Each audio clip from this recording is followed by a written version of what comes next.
सुप्रभात। इसके पूर्व हमने समास के अंतर्गत कर्मधारय समास के विषय में पढ़ा था और आज अब हम पढ़ेंगे द्विगु समास के विषय में। तो यहाँ पर अब पहला समास है द्विगु समास।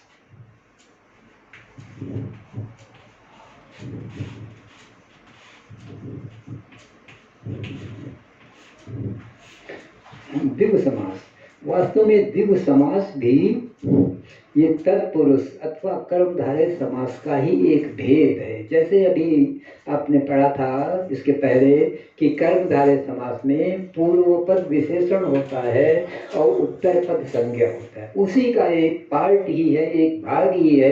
संस्कृत भाषा में इसे तत्पुरुष का ही एक अंग माना गया है, लेकिन हिंदी में इसको सरलता से अध्ययन करने के लिए अलग नाम दे दिया गया। तो अलग रूप में हम इसको इस समय पढ़ रहे हैं। तो द्विगु समास की परिभाषा है,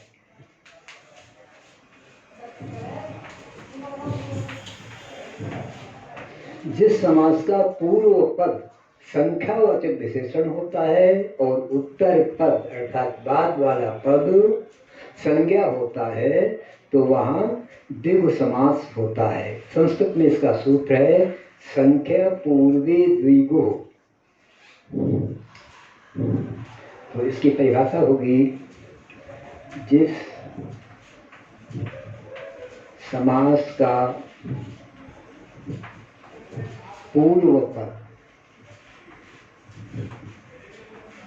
संख्यावाचक विशेषण होता है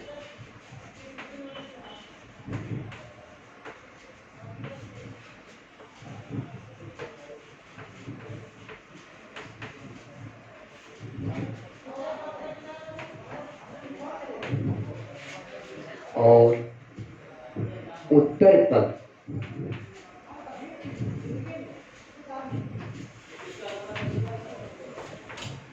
संज्ञा होता है, उसे द्विगु समास कहते हैं।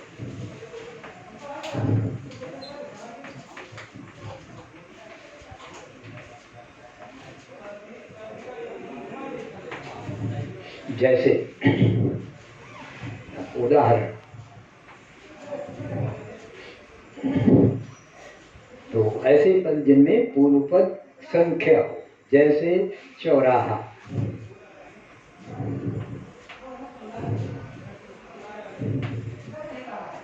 पंचवटी, शताब्दी, सप्ताह, नवरत्न। तो इन पदों में जब हम ध्यान से देखें तो पूर्व पद 4 और 5, ये सत मने 100 और सप्त मने 7 और 9, ये सभी संख्या वाचक विशेषण हैं। अगले संज्ञा शब्द के लिए राह का, रास्ते का विशेषण है 4 रास्ते, और वट 5 वट, और अब्द माने वर्ष होता है तो 100 वर्ष, और सप्ताह आहन माने दिन होता है, उसी से आह बन गया तो 7 दिन, और 9 रत्न 9 महान व्यक्ति जिसकी सभा में है। तो इसकी विग्रह इस प्रकार करते हैं। परिभाषा के अनुसार पहले उदाहरण पहचाना कि इसमें कौन सा समास है। जब अपनी समझ में आ गया कि यहाँ द्विगु समास है, तो द्विगु समास के लिए इसका नियम ये है कि सबसे पहले संख्या ले लेते हैं। चौकाठ हुआ 4, और राह माने रास्ता, तो राह बहुवचन है तो 4 राहों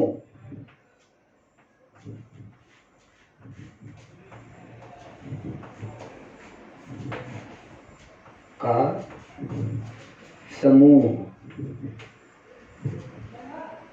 और फिर यहाँ लिखेंगे द्विगु समास। द्विगु समास को लिखते समय ध्यान में रखना है कि दा में हुआ भी लगाना है, तब ये उचित होगा।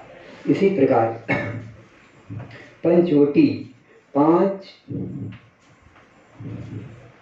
वटों का समूह, और ये विद्ध गुरु कहीं कहीं इसमें 4 राहों का समाहार करते, समाहार या समूह एक ही बात है, इसलिए हमें इसमें कंफ्यूज नहीं होना चाहिए।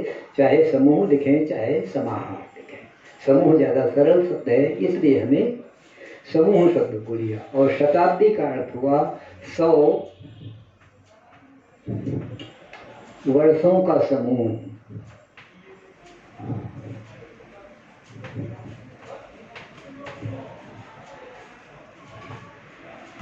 इसी प्रकार सप्ताह 7 दिनों का समूह।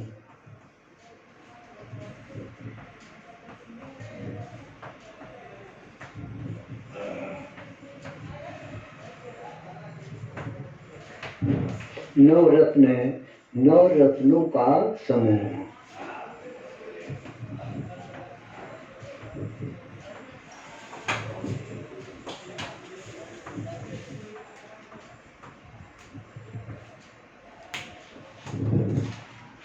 तो इस प्रकार अब आप समझ गए कि द्विगु समास कहाँ होता है और इसकी समास विग्रह कैसे करते हैं। तो पहचान इसकी बहुत ही सरल है, जिसमें पूर्व पद संज्ञा हो और बाद वाला पद संख्या हो तो उसे कहते हैं हम द्विगु समास। और इसके पश्चात है द्वंद्व समास।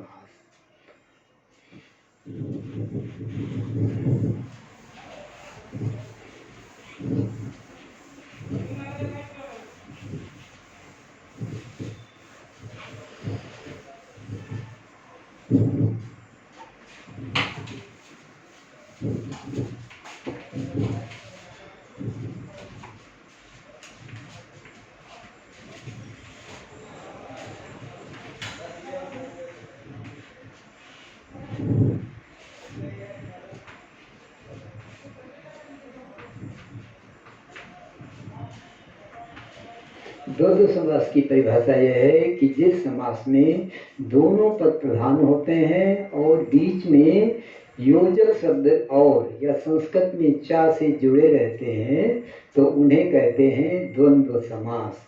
जैसे इसके पहले आपने पहले दिन पढ़ा था कि जिसमें दोनों पद प्रधान हो, और प्रधान क्या हमने उदाहरण दिया था माता पिता, तो इसी को पहले ले। परिभाषा है जिस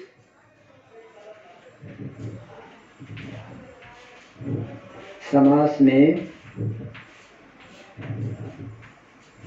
दोनों पद प्रधान होते हैं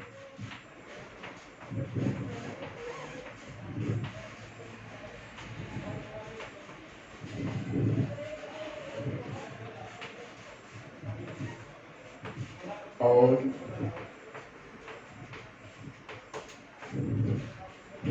योजक से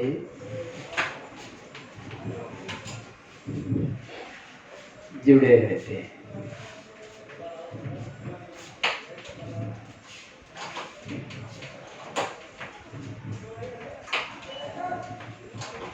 जैसे माता पिता,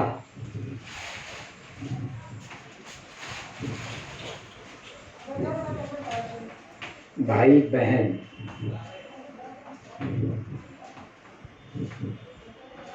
दिन रात,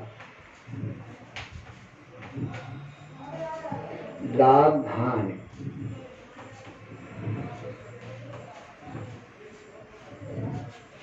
जीवन मरण,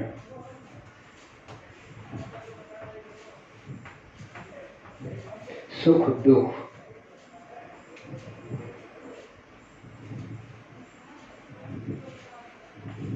तो द्वंद्व समास में एक विशेष बात होती है कि जो ये जोड़े होते हैं, ये तो जोड़े या तो परस्पर सहयोगी जोड़े होते हैं अथवा विरोधी जोड़े होते हैं।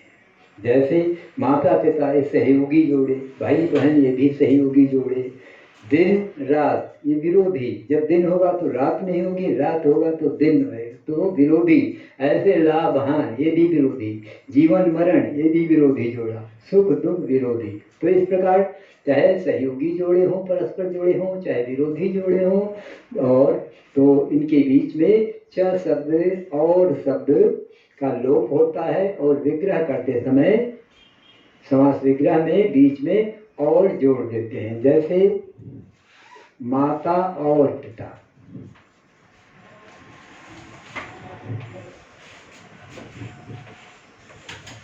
यहाँ पे लिखा द्वंद्व समास।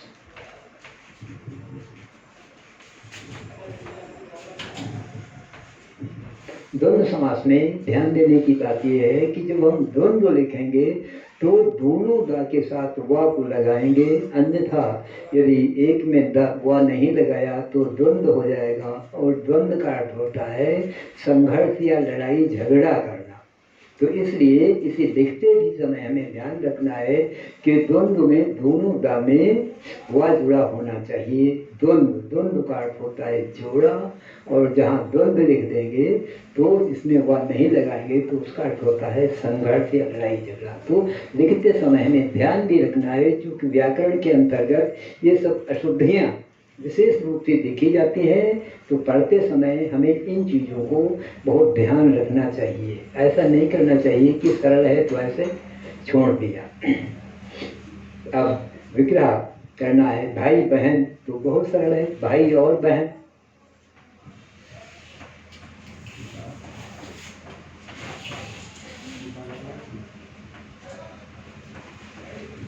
फिर दिन रात, दिन और रात।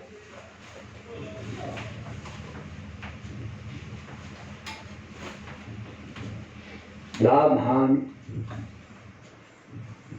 लाभ और हानि।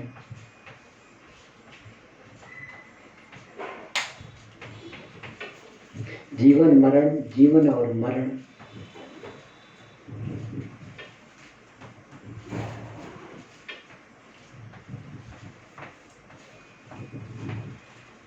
सुख दुख, सुख और दुख।